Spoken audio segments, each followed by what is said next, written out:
After arranging the given word according to dictionary order, which order will come to the fifth position? ഈ questions നിങ്ങൾ ഒരുപാട് കണ്ടിട്ടുള്ളതാണ്. പക്ഷേ എങ്കിൽ ഇത് നമ്മൾ ഓർഡറിൽ എഴുതാതെ നമുക്കിത് ശരിക്കും പറഞ്ഞാൽ കിട്ടില്ലേ? ഒന്ന് നോക്കണേ. കാരണം അഞ്ചാമത്തേതാണ് ചോദിച്ചിട്ടുള്ളത്. വിച്ച് മീൻസ് ഈ തന്നിരിക്കുന്നത് ഏറ്റവും ലാസ്റ്റിലത്തെ വേർഡ് ഏതാണെന്നാണ് ചോദിച്ചത്. കാരണം 5 വേർഡേ തന്നിട്ടുള്ളൂ. അപ്പോൾ W നമുക്ക് വേണ്ട, H നമുക്ക് ആദ്യം ഒഴിവാക്കി കളയാം, ആൻഡ് I എല്ലാത്തിലും കോമൺ ആയിട്ട് കിടക്കുന്നുണ്ട്. ഇനി നമുക്ക് എല്ലാ വേർഡിൻ്റെ അവസാനത്തെ ഏതൊക്കെയാ?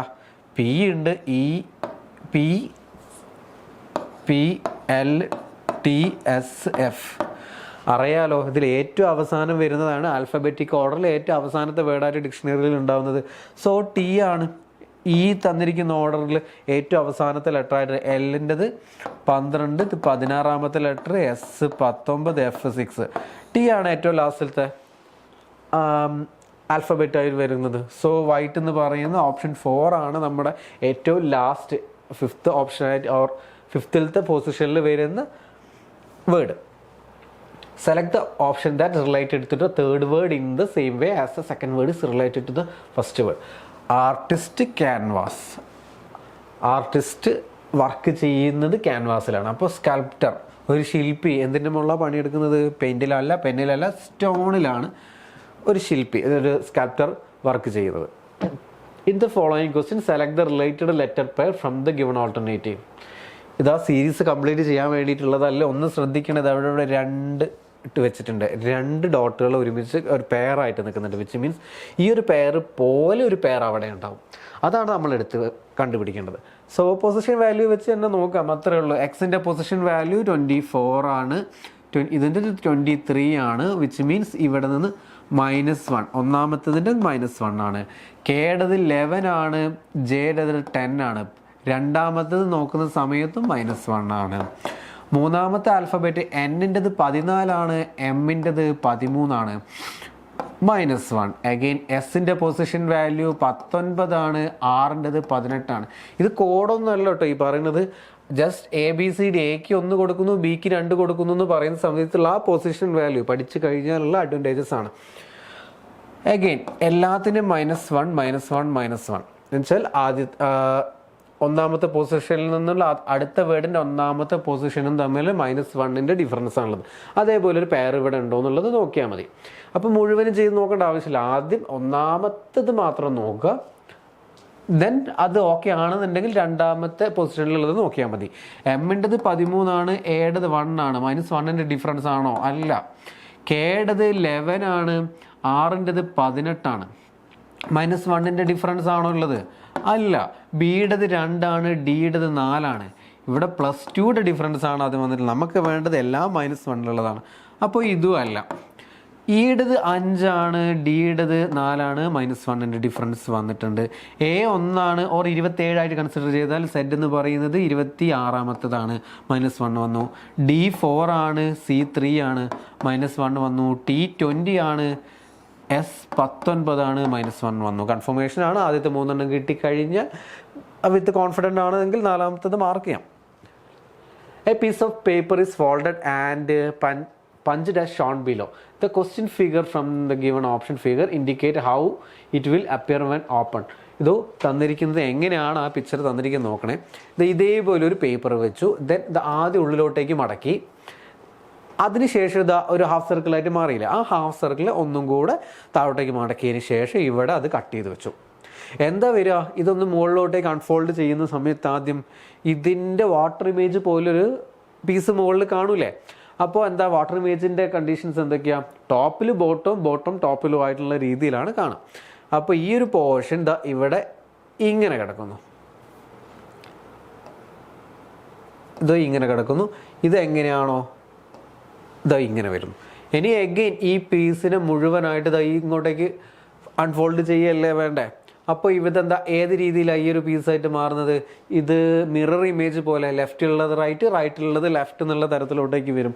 അങ്ങനെ നോക്കുന്ന സമയത്ത് ആ ഓപ്ഷനിലോട്ടേക്ക് ഇതാ ഈ പീസ് ഉള്ളത് ഇത് ഇങ്ങനെ സ്ട്രെയിറ്റ്, ദെൻ ഇതോ വരുന്നു.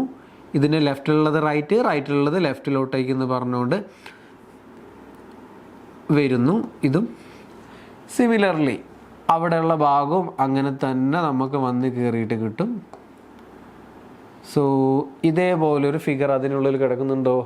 ഓപ്ഷൻ 2 നമുക്ക് അതേപോലൊരു ഫിഗർ അല്ലേ? ഓപ്ഷൻ 2 തന്നെയല്ലേ? അതെ, ഓപ്ഷൻ 2. കാരണം ചെറിയ ചെറിയ മാറ്റങ്ങളാണ് ഉള്ളത്, ശ്രദ്ധിക്കണേ. കാരണം ഇതിൽ നിന്ന് മാറ്റം എന്താ? ഈ ട്രയാങ്കിളിൻ്റെ കുഞ്ഞി മാറ്റമാണ് വന്നിരിക്കുന്നത്. ഈ പിക്ചറിലും ഇതും തമ്മിലുള്ള ഡിഫറൻസ് എന്താ? ഇതോ ഈ മൂല, ഈ വലിയ ഇമേജിൻ്റെ ഈ ഒരു എഡ്ജിലുള്ള ചേഞ്ചസ് ആണ് വന്നിട്ടുള്ളത്. ആൻഡ് ലാസ്റ്റിലത്തെ പിക്ചറിൽ എന്താ വന്നിരിക്കുന്നതോ? ഈ രണ്ട് എഡ്ജസ്. ചെറിയ ചെറിയ മാറ്റങ്ങൾ ഉണ്ടാവുള്ളൂ, ഒന്ന് ശ്രദ്ധിച്ചാൽ മതി. A series is given with one term missing. Select the correct alternative from the given one that will complete the series. അറിയാലോ, ലാസ്റ്റ് വന്നിരിക്കുന്നതാണ് മിസ്സിംഗ് സീരീസിലുള്ള പാർട്ട് ഏതാണെന്നുള്ളതാണ് ഡിഫിക്കൽട്ടി ലെവൽ 1. അത്രയേ ഉള്ളൂ. പൊസിഷൻ വാല്യൂസ് ഇട്ട് നോക്കുന്നു. ഒന്നാമത്തെ പൊസിഷനിൽ വരുന്നത് പിയുടേത് 16 ആണ്, ആൻഡ് എസിൻ്റെത് 10, 19, V22, Y25. നോക്കുന്ന സമയത്ത് എന്താ? 16 + 3, എസ് + 3 ആണ്, വി + 3 ആണ്.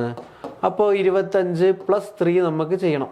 25 + 3 എന്ന് പറയുമ്പോൾ 28ാമത്തെ ഒരു ആൽഫബറ്റ് ഇല്ല. 28ാമത്തെ ആൽഫബറ്റ് എന്ന് പറയുന്നത് 26 Z, 27 A, 28 B. ബിയിൽ സ്റ്റാർട്ട് ചെയ്യും. ദെൻ ആൻസറിലോട്ടേക്ക് മാത്രം പോകുന്ന സമയത്ത് പിയിൽ വെച്ചുകൊണ്ട് 3 ഓപ്ഷൻ ഉണ്ട്. സോ നമ്മൾ രണ്ടാമത്തെ പൊസിഷൻ കൂടെ നോക്കണം. Q 17 ആണ്, T20, W23, സെറ്റിൻ്റെത് 26. അഗെയിൻ നോക്കിയാൽ മനസ്സിലാവില്ല, എല്ലാം +3 ആഡ് ചെയ്ത് വരികയാണ്. ഒന്നാമത്തതിനും +3, രണ്ടാമത്തതിനും +3. So set +3. സി ആണ് മൂന്നാമത്തത് വരും. അപ്പോൾ BC എന്ന് പറഞ്ഞുകൊണ്ടുള്ളൊരു ഓപ്ഷൻ ഉണ്ടോ? BC എന്ന് പറഞ്ഞുകൊണ്ട് ഓപ്ഷൻ ഉണ്ട്, അവിടെ മാർക്ക് ചെയ്തിട്ട് കൺഫേം ചെയ്യാൻ വേണ്ടിയിട്ട് നമ്മൾ പറയുന്നതാണ്. എമ്മിൻ്റെത് 13 + 3 16, 16 + 3 19 എസ് വരുന്നു. എസ് + 3 20, 19 + 3 22 വി വരുന്നു. അപ്പോൾ V + 3 22 + 3 എന്ന് പറയുന്ന സമയത്ത് Y 25 എന്ന് പറയുന്ന പൊസിഷനിലോട്ടേക്ക് വരും. സിമിലർലി ലാസ്റ്റിലത്തെ 4ാമത്തെ ടേമും അതേപോലെ തന്നെ കിട്ടും. In A certain code language 11 is coded as ഒരു കോഡ് തന്നിട്ടുണ്ട്, 20 is coded as കോഡ് തന്നിട്ടുണ്ട്. 40 എന്നതിൻ്റെ കോഡ് എന്താണ്? എഴുതി നോക്കുക, ഡീകോഡ് ചെയ്യാം. ELEVEN 11 എന്ന് പറഞ്ഞിട്ടുണ്ട്. അതിൻ്റെ കോഡ് എന്താ? GNGXGP. ഇതല്ലേ തന്നിരിക്കുന്ന കോഡ്. അപ്പോൾ പൊസിഷൻ വാല്യൂ 5 ആണ്, ജിയുടേത് 7 ആണ്. നോക്കുന്ന സമയത്ത് +2. എല്ലിൻ്റെത് 12 ആണ്, N നൈട്രജൻ 14 14 ആണ്, +2. ഇയുടേത് 5 ആണ്, ജിയുടെ 7 ആണ്. G7 കൺട്രീസ് എന്നൊക്കെ ആലോചിച്ച് വെച്ചാൽ മതി. +2. യു എന്ന് പറയുന്നത് 21, എക്സ് എന്ന് പറയുന്നത് 24, again +2. E5 G7 +2, N14 P16 +2. അപ്പോൾ എല്ലാത്തിൻ്റെ 11 to ഇതിലോട്ടേക്ക് വന്നിട്ടുള്ള എല്ലാത്തിൻ്റെയും +2 ആഡ് ആയിട്ടാണ് നിൽക്കുന്നത്. ഒന്ന് ഒരു കൺഫർമേഷന് വേണ്ടി മാത്രം 20 ഒന്ന് എഴുതി നോക്കുന്നത്. TWENTY. അത് തന്നെ ആണെന്ന് ഉറപ്പൊന്നും ഉണ്ടാവില്ല കേട്ടോ, ചില സമയത്ത് ബുദ്ധിമുട്ടിക്കാൻ വേണ്ടിയുള്ള കോഡുകളൊക്കെ തരും. GPVA ഒരു കൺഫർമേഷന് വേണ്ടി മാത്രം, മുഴുവനൊന്നും പറയുന്നില്ല. ടിയുടേത് 20 ആണ്, ഇത് 22 ആണ്, +2 ആണ്. W23 ആണ്, Y25 +2 ആണ്. ഇയുടേത് 5, G7 +2 ആണ്. N14 P16. പൊസിഷൻ വാല്യൂസ് ഇട്ട് നോക്കുന്നു.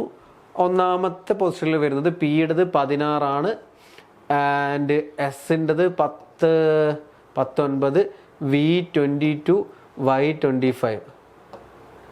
നോക്കുന്ന സമയത്ത് എന്താ? 16 + 3, എസ് +3 ആണ്, V +3 ആണ്. അപ്പോൾ 25 + 3 നമുക്ക് ചെയ്യണം. 25 + 3 എന്ന് പറയുമ്പോൾ 28ാമത്തെ ഒരു ആൽഫബറ്റ് ഇല്ല. 28ാമത്തെ ആൽഫബറ്റ് എന്ന് പറയുന്നത് 26 Z, 27 A, 28 B. ബിയിൽ സ്റ്റാർട്ട് ചെയ്യും. ദെൻ ആൻസറിലോട്ടേക്ക് മാത്രം പോകുന്ന സമയത്ത് പിയിൽ വെച്ചുകൊണ്ട് 3 ഓപ്ഷൻ ഉണ്ട്. സോ നമ്മൾ രണ്ടാമത്തെ പൊസിഷൻ കൂടെ നോക്കണം. Q 17 ആണ്, T20, W23, സെറ്റിൻ്റെത് 26. അഗെയിൻ നോക്കിയാൽ മനസ്സിലാവില്ല, എല്ലാം +3 ആഡ് ചെയ്ത് വരികയാണ്. ഒന്നാമത്തതിനും +3, രണ്ടാമത്തതിനും +3. So set +3. സി ആണ് മൂന്നാമത്തത് വരും. അപ്പോൾ ബി സി എന്ന് പറഞ്ഞുകൊണ്ടുള്ളൊരു ഓപ്ഷൻ ഉണ്ടോ? ബി സി എന്ന് പറഞ്ഞുകൊണ്ട് ഓപ്ഷൻ ഉണ്ട്, അവിടെ മാർക്ക് ചെയ്തിട്ട് കൺഫേം ചെയ്യാൻ വേണ്ടിയിട്ട് നമ്മൾ പറയുന്നതാണ്. എമ്മിൻ്റെ അത് 13 + 3 16, 16 + 3 19 എസ് വരുന്നു. എസ് + 3 20, 19 + 3 22 വി വരുന്നു. അപ്പോൾ വി + 3 22 + 3 എന്ന് പറയുന്ന സമയത്ത് വൈ 25 എന്ന് പറയുന്ന പൊസിഷനിലോട്ടേക്ക് വരും. സിമിലർലി ലാസ്റ്റിലത്തെ ആ 4ാമത്തെ ടേമും അതേപോലെ തന്നെ കിട്ടും.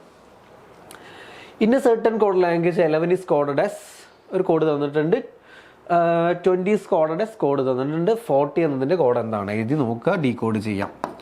ELEVEN 11 എന്ന് പറഞ്ഞിട്ടുണ്ട്, അതിൻ്റെ കോഡ് എന്താ? GNGXGP, ഇതല്ലേ തന്നിരിക്കുന്ന കോഡ്. അപ്പോൾ പൊസിഷൻ വാല്യൂ 5 ആണ്, ജിയുടേത് 7 ആണ്. നോക്കുന്ന സമയത്ത് +2. എല്ലിൻ്റെത് 12 ആണ്, N നൈട്രജൻ 14 14 ആണ്, +2. ഇയുടേത് 5 ആണ്, ജിയുടെ 7 ആണ്, G7 കൺട്രീസ് എന്നൊക്കെ ആലോചിച്ച് വെച്ചാൽ മതി, +2. യു എന്ന് പറയുന്നത് 21, എക്സ് എന്ന് പറയുന്നത് 24, again +2. E5 G7 +2, N14 P16 +2. അപ്പോൾ എല്ലാത്തിൻ്റെ 11 to ഇതിലോട്ടേക്ക് വന്നിട്ടുള്ള എല്ലാത്തിൻ്റെയും +2 ആഡ് ആയിട്ടാണ് നിൽക്കുന്നത്. ഒന്ന് ഒരു കൺഫർമേഷന് വേണ്ടി മാത്രം 20 ഒന്ന് എഴുതി നോക്കുന്നു. TWENTY അത് തന്നെ ആണെന്ന് ഉറപ്പൊന്നും ഉണ്ടാവില്ല കേട്ടോ, ചില സമയത്ത് ബുദ്ധിമുട്ടിക്കാൻ വേണ്ടിയുള്ള കോഡുകളൊക്കെ തരും. GPVA ഒരു കൺഫർമേഷന് വേണ്ടി മാത്രം, മുഴുവനൊന്നും പറയുന്നില്ല. ടിയുടേത് 20 ആണ്, ഇത് 22 ആണ്, +2 ആണ്. W 23 ആണ്, Y 25 +2 ആണ്. ഇയുടേത് 5, G7 +2 ആണ്. N14 P16 +2 ആണ് ഇവിടെ ആഡ് ആയിട്ടുള്ളത്. T20 V22 അഗെയിൻ +2 ആണ്. Y25 25 + 2 ആഡ് ചെയ്ത എ വരുന്നു. അപ്പോൾ ഓക്കെ ആണ്. രണ്ടിലും അങ്ങനെ തന്നെ എല്ലാ ആൽഫബറ്റിലോട്ടേക്കും +2 ആഡ് ചെയ്ത് നിൽക്കുന്നതാണ് നമ്മുടെ കോഡിങ്. അപ്പോൾ ഡീകോഡ് ചെയ്ത സ്ഥിതിക്ക് ഇനി നമുക്ക് എഴുതാമല്ലോ. FORTY പൊസിഷൻ വാല്യൂസിയുടെ F കഴിഞ്ഞതിന് ശേഷം 2 ആഡ് ചെയ്യാം. FR ആണ്, H +2 ആഡ് ചെയ്ത് വെച്ചാൽ എല്ലാത്തിനോടും. O15 15 + 2 17ാമത്തേത് ഏതാ? Q ആണ്. R 18 18 + 2 20ാമത്തേത് T 20ാമത്തേതാണ്. 20 + 2 22ാമത്തേത് V Y 25 ആണ്. HQTV നമുക്ക് കിട്ടിയിട്ടില്ലേ? HQTV Y 25 ആണ്, +2 ആഡ് ചെയ്താൽ ZA HQTVA. ഓപ്ഷൻ 4 ആണ് ആൻസർ. സിറ്റിംഗ് അറേഞ്ച്മെൻറ്റ് അറിയാലോ, എന്താ ചെയ്യേണ്ടത്? എത്ര പേരുണ്ട്? ആദ്യം നമ്പർ ഓഫ് ആളുകളെ കൺസിഡർ ചെയ്ത് വെക്കുക. ദെൻ പറഞ്ഞിരിക്കുന്നത് എന്താ? Sitting around a circular table. Circular ടേബിളിലാണ് അവരിയ്ക്കുന്നത്. 7 പേര്. 1 2 3 4 5 6 7. ഇനി എന്താ? Facing away from the centre. വളരെ ഇമ്പോർട്ടൻ്റ് ആണ്. എവേ ഫ്രം ദ സെൻറ്റർ ഇങ്ങനെയാണ് അവരിയ്ക്കുന്നത്. പുറത്തോട്ടേക്ക് നോക്കിയിട്ടാണ് ഈ 7 പേര് ഇരിക്കുന്നത്. ആ സമയത്തുള്ള മാറ്റം എന്താ? ലെഫ്റ്റും റൈറ്റും ആണ് ശ്രദ്ധിക്കേണ്ടത്. ഇത് ആ വ്യക്തിയുടെ ലെഫ്റ്റ്, ഇത് റൈറ്റ്. നേരെ ഓപ്പോസിറ്റ് ഇരിക്കുന്ന ആൾക്ക് എങ്ങനെയായി മാറും? ഇത് അവരുടെ ലെഫ്റ്റും ഇത് റൈറ്റും ആണ്. ദെൻ സിമിലർലി എഴുതി വെക്കുകയാണെന്നുണ്ടെങ്കിൽ ഇത് ലെഫ്റ്റ്, ഇത് റൈറ്റ്. 1 2 മാത്രമേ എഴുതി വെക്കുകയാണ്. ലെഫ്റ്റ് റൈറ്റ്, ഇതാ ആ സൈഡിലോട്ടേക്ക് ഫേസ് ചെയ്യുന്ന ആളുടെ ലെഫ്റ്റ് റൈറ്റും അങ്ങനെ വരും. ഇനി നമുക്ക് പസിൽസ് സോൾവ് ചെയ്ത് തുടങ്ങാം. D is sitting to the immediate right of G. D is sitting to the immediate right of G. ജിയുടെ ഇമ്മീഡിയറ്റ് റൈറ്റിലാണ് D ഇരിക്കുന്നത്. ഫസ്റ്റ് അത് നമ്മുടെ സ്ട്രക്ചറിലോട്ട് അതിനെ ആഡ് ചെയ്യാം. A is sit exactly between C and E. A ഇരിക്കുന്നത് എവിടെയാണ്? സിയുടെയും ഇയുടെയും മിഡിലാണെന്ന് മാത്രമേ പറഞ്ഞിട്ടുള്ളൂ. സിയും എയും എവിടെ ഇരിക്കുന്നു പറഞ്ഞിട്ടില്ല. സോ ഇങ്ങനെ ഇരുന്നൂടെ? സി അപ്പുറവും ഇപ്പുറവും ആയിട്ട് 2 സൈഡിലോട്ടേക്ക് ഇരിക്കാം. ഇത് അവരുടെ ലെഫ്റ്റും ഇത് അവരുടെ റൈറ്റ് സൈഡും ആയിട്ടാണ് നമ്മൾ കൺസിഡർ ചെയ്തിരിക്കുന്നത്. ദ നോർത്തിലോട്ടേക്ക് ഫേസ് ചെയ്യുന്നു എന്നുള്ള തരത്തിലാണ് മാർക്ക് ചെയ്തത്. And B sit to the immediate left of F. B ഇരിക്കുന്നത് എവിടെയാ? B sit to the immediate left of F. എഫിൻ്റെ ഇമ്മീഡിയറ്റ് ലെഫ്റ്റിലാണ്. ഇത് നമുക്കൊരു വാല്യബിൾ ഡാറ്റയാണ്, അവിടെ നിന്നോട്ടെ. ഇത് കൺഫേം ആയിട്ടില്ല ആദ്യം കിട്ടിയത്. G and C are not neighbours. ജിയും സിയും നൈബേഴ്സ് അല്ല. ജിയും സിയും നൈബേഴ്സ് അല്ല, അതവിടെ നിന്നോട്ടെ, ആവശ്യം വരും. G and C are not neighbours. ഇനി എന്താ, ഈ സിറ്റ് അഡ്ജസെൻ്റ് ടു ഡി, ഡിയുടെ അഡ്ജസെൻ്റ് ആയിട്ടാണ് ഈ ഇരിക്കുന്നത്. ഡി ഇവിടെയാണ് ഇരിക്കുന്നത്, ഇതാണ് ഒരു അഡ്ജസെൻ്റ് സൈഡ്. ആ സൈഡിലോട്ടേക്ക് ഇനി ഇരിക്കാൻ പറ്റില്ല. ഇനി അപ്പുറത്ത് കിടക്കുന്ന ഈ ഒരു സൈഡ് മാത്രമേ ബാക്കിയുള്ളൂ. ഈ എവിടെ ഇരിക്കുന്നത്, ഈയുടെ പൊസിഷൻ ഇവിടെയാണ്. ഈയുടെ പൊസിഷൻ ഇവിടെ ആയി കഴിഞ്ഞാൽ ബാക്കി നമുക്കിത് കൺഫേം എഴുതിക്കൂടെ. ഈ ഇവിടെ വരികയാണെന്നുണ്ടെങ്കിൽ ഇത് ലെഫ്റ്റും റൈറ്റിലോട്ടേക്കും എന്നുള്ള തരത്തിലിരിക്കുമ്പം ഈയുടെ ലെഫ്റ്റ് സൈഡിലാണ് എ, ലെഫ്റ്റ് സൈഡിൽ ഇവിടെ എക്ക് ഇരിക്കാൻ പറ്റുമോ? ഇല്ല. അപ്പോൾ ഇതല്ല മാർക്കിംഗ്. സോ ഇതാണ് ഇയിൽ നിന്ന് ഇവിടെ ഈയുടെ റൈറ്റ് സൈഡിലാണ് എ ഇരിക്കുന്നത്, എയുടെ റൈറ്റ് സൈഡിലാണ് സി ഇരിക്കുന്നത്. ആൻഡ് നമുക്ക് വേറെന്തെങ്കിലും ബിയും ഓക്കെയാണ്. ഇതാ ഈ ഒരു ഡാറ്റയുടെ ആവശ്യം ശരിക്കും പറഞ്ഞാൽ ഇല്ല, എന്നാലും കുഴപ്പമില്ല. ജിയും സിയും അടുത്തടുത്തല്ല ഇരിക്കുന്നതെന്ന് പറയുന്നത് ഇതാ ഇവിടെ നമുക്ക് വാലിഡ് ആയിട്ട് മാറിയുണ്ട്. ഇനി പറഞ്ഞിരിക്കുന്ന ഒരു ഡാറ്റ കൂടെ ഉണ്ട്, ബിയുടെ റൈറ്റ് സൈഡിലാണ് എഫ് ഇരിക്കുന്നത്. പറഞ്ഞൊരു ഡാറ്റ നമ്മളിവിടെ കുറച്ച് മുന്നേ എഴുതി വെച്ചിട്ടുണ്ടല്ലേ. അപ്പോൾ ബി ഇവിടെ വരുന്നു, എഫ് ഇവിടെയും വരുന്നു. ഓക്കെ ആണല്ലോ. ഇനിയിപ്പോൾ എന്താ, who sit the immediate right of F. എഫിൻ്റെ ഇമ്മീഡിയറ്റ് റൈറ്റ് ഇരിക്കുന്ന ആൾ ആരാണെന്നാണ് ചോദിച്ചിട്ടുള്ളത്? ജി. ആൻസറായി. Select the figure that will replace the question mark in the following series. നോക്കിയാൽ മനസ്സിലാവും, ഫസ്റ്റിലത്തേൽ എല്ലാം 9 പിക്ചേഴ്സാണ് കിടക്കുന്നത്. നോക്കുന്നപ്പം ഇതിൽ 9 സർക്കിളാണ്. ഇവിടെ എന്തായി, 8 സർക്കിളും ലോവർ റൈറ്റ് സൈഡിൽ എന്തായി, ഒരു സ്റ്റാർ കയറി വന്നു രണ്ടാമത്തെ പിക്ചറിൽ. ഇവിടെ ലോവർ റൈറ്റ് സൈഡിൽ അവിടെ നിന്ന് ഈ സൈഡിലോട്ടേക്ക് 2 സ്റ്റാർ കയറി വന്നു. അഗെയിൻ ഇവിടത്തോട്ടേക്ക് 3 സ്റ്റാർ കയറി വന്നു, ഒരു സർക്കിൾ ഒഴിവായി. നോക്കുന്ന സമയത്ത് അതിൻ്റെ റിപ്പീറ്റേഷൻ വരുന്നത് ഇതാ ഇവിടെ നിന്ന് വന്നു, ഇതാ ഇവിടെയാണ് സ്റ്റാർട്ട് ചെയ്യുന്നത്, മിഡ് പോർഷൻ. 4 സ്റ്റാർ വന്നു, ഒരു സർക്കിൾ ഒഴിവായി. സിമിലർലി ഇനി ഇത് ഏത് സൈഡിലോട്ടേക്ക് വരണം, റൈറ്റിൽ നിന്ന് ലെഫ്റ്റിലോട്ടേക്ക് വരണം. 3 സർക്കിൾ, 4 സർക്കിൾ, ബാക്കിയുള്ളത് മുഴുവൻ ട്രയാങ്കിൾ. അങ്ങനത്തെ ഒരു ഓപ്ഷൻ എവിടെയാണ് കിടക്കുന്നത്? ഓപ്ഷൻ എ തന്നെ അങ്ങനെയാണ് കിടക്കുന്നത്. അപ്പോൾ ഇത്രയാണ് നമ്മുടെ ഇന്നത്തെ റീസണിങ് പാർട്ടിലെ questions. And thank you for watching. Tute have a nice day. +2 ആണ് ഇവിടെ ആഡ് ആയിട്ടുള്ളത്. T20 V22 അഗെയിൻ +2 ആണ്. Y25 25+2 ആഡ് ചെയ്താൽ എ വരുന്നു. അപ്പോൾ ഓക്കെയാണ്. രണ്ടിലും അങ്ങനെ തന്നെ എല്ലാ ആൽഫബറ്റിലോട്ടേക്കും +2 ആഡ് ചെയ്ത് നിൽക്കുന്നതാണ് നമ്മുടെ കോഡിങ്. അപ്പോൾ ഡീകോഡ് ചെയ്ത സ്ഥിതിക്ക് ഇനി നമുക്ക് എഴുതാമല്ലോ. FORTY പൊസിഷൻ വാല്യൂസിയുടെ എഫ് കഴിഞ്ഞതിന് ശേഷം 2 ആഡ് ചെയ്യാം. FR ആണ്, H +2 ആഡ് ചെയ്ത് വെച്ചാൽ എല്ലാത്തിനോടും O15 15+2 17ാമത്തേത് ഏതാ? Q ആണ്. R 18 18+2 20ാമത്തേത് T 20ാമത്തേതാണ്. 20+2 22ാമത്തേത് V Y 25 ആണ്. HQTV നമുക്ക് കിട്ടിയിട്ടില്ലേ? HQTV Y 25 ആണ്. +2 ആഡ് ചെയ്താൽ ZA HQTVA. ഓപ്ഷൻ 4 ആണ് ആൻസർ. സിറ്റിംഗ് അറേഞ്ച്മെൻറ്റ് അറിയാലോ, എന്താ ചെയ്യേണ്ടത്? എത്ര പേരുണ്ട്? ആദ്യം നമ്പർ ഓഫ് ആളുകളെ കൺസിഡർ ചെയ്ത് വെക്കുക. ദെൻ പറഞ്ഞിരിക്കുന്നത് എന്താ? Sitting around a circular table. Circular ടേബിളിലാണ് അവരിയ്ക്കുന്നത്. 7 പേര്. 1 2 3 4 5 6 7. ഇനി എന്താ? Facing away from the centre. വളരെ ഇമ്പോർട്ടൻ്റ് ആണ്. എവേ ഫ്രം ദ സെൻറ്റർ ഇങ്ങനെയാണ് അവരിയ്ക്കുന്നത്. പുറത്തോട്ടേക്ക് നോക്കിയിട്ടാണ് ഈ 7 പേര് ഇരിക്കുന്നത്. ആ സമയത്തുള്ള മാറ്റം എന്താ? ലെഫ്റ്റും റൈറ്റും ആണ് ശ്രദ്ധിക്കേണ്ടത്. ഇത് ആ വ്യക്തിയുടെ ലെഫ്റ്റ്, ഇത് റൈറ്റ്. നേരെ ഓപ്പോസിറ്റ് ഇരിക്കുന്ന ആൾക്ക് എങ്ങനെയായി മാറും? ഇത് അവരുടെ ലെഫ്റ്റും ഇത് റൈറ്റും ആണ്. ദെൻ സിമിലർലി എഴുതി വെക്കുകയാണെന്നുണ്ടെങ്കിൽ ഇത് ലെഫ്റ്റ്, ഇത് റൈറ്റ്. 1 2 മാത്രമേ എഴുതി വെക്കുകയാണ്. ലെഫ്റ്റ് റൈറ്റ്, ഇതാ ആ സൈഡിലോട്ടേക്ക് ഫേസ് ചെയ്യുന്ന ആളുടെ ലെഫ്റ്റ് റൈറ്റും അങ്ങനെ വരും. ഇനി നമുക്ക് പസിൽസ് സോൾവ് ചെയ്ത് തുടങ്ങാം. D is sitting to the immediate right of G. D is sitting to the immediate right of G. ജിയുടെ ഇമ്മീഡിയറ്റ് റൈറ്റിലാണ് ഡി ഇരിക്കുന്നത്. ഫസ്റ്റ് അത് നമ്മുടെ സ്ട്രക്ചറിലോട്ട് അതിനെ ആഡ് ചെയ്യാം. A is sit exactly between C and E. A ഇരിക്കുന്നത് എവിടെയാണ്?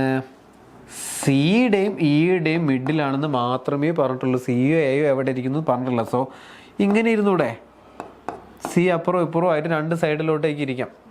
ഇതവരുടെ ലെഫ്റ്റും ഇതവരുടെ റൈറ്റ് സൈഡും ആയിട്ടാണ് നമ്മൾ കൺസിഡർ ചെയ്തിരിക്കുന്നത്. നോർത്തിലോട്ടേക്ക് ഫേസ് ചെയ്യുന്നു എന്നുള്ള തരത്തിലാണ് മാർക്ക് ചെയ്തത്. And B sit to the immediate left of F. B ഇരിക്കുന്നത് എവിടെയാ? B sit to the immediate left of F. എഫിൻ്റെ ഇമ്മീഡിയറ്റ് ലെഫ്റ്റിലാണ്. ഇത് നമുക്കൊരു വാല്യബിൾ ഡാറ്റയാണ്, അവിടെ നിന്നോട്ടെ. ഇത് കൺഫേം ആയിട്ടില്ല ആദ്യം കിട്ടിയത്.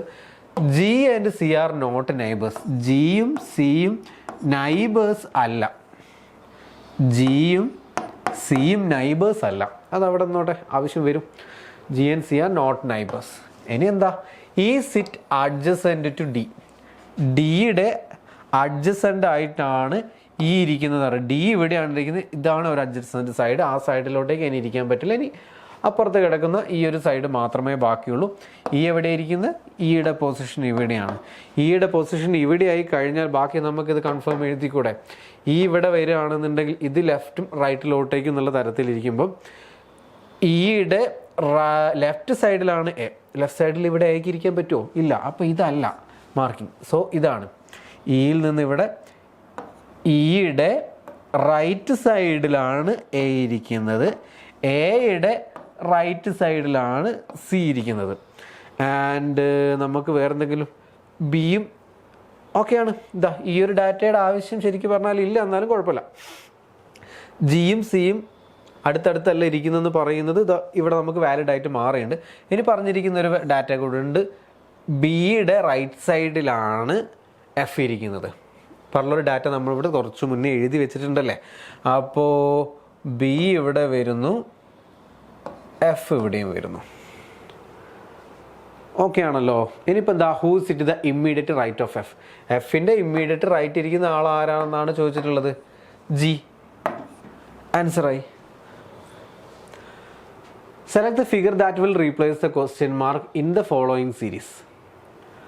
നോക്കിയാൽ മനസ്സിലാവും. ഫസ്റ്റിലത്തേൽ എല്ലാം 9 പിക്ചേഴ്സാണ് കിടക്കുന്നത്. നോക്കുന്നപ്പോൾ ഇതിൽ 9 സർക്കിളാണ്. ഇവിടെ എന്തായി? 8 സർക്കിളും ലോവർ റൈറ്റ് സൈഡിൽ എന്തായി? ഒരു സ്റ്റാർ കയറി വന്നു രണ്ടാമത്തെ പിക്ചറിൽ.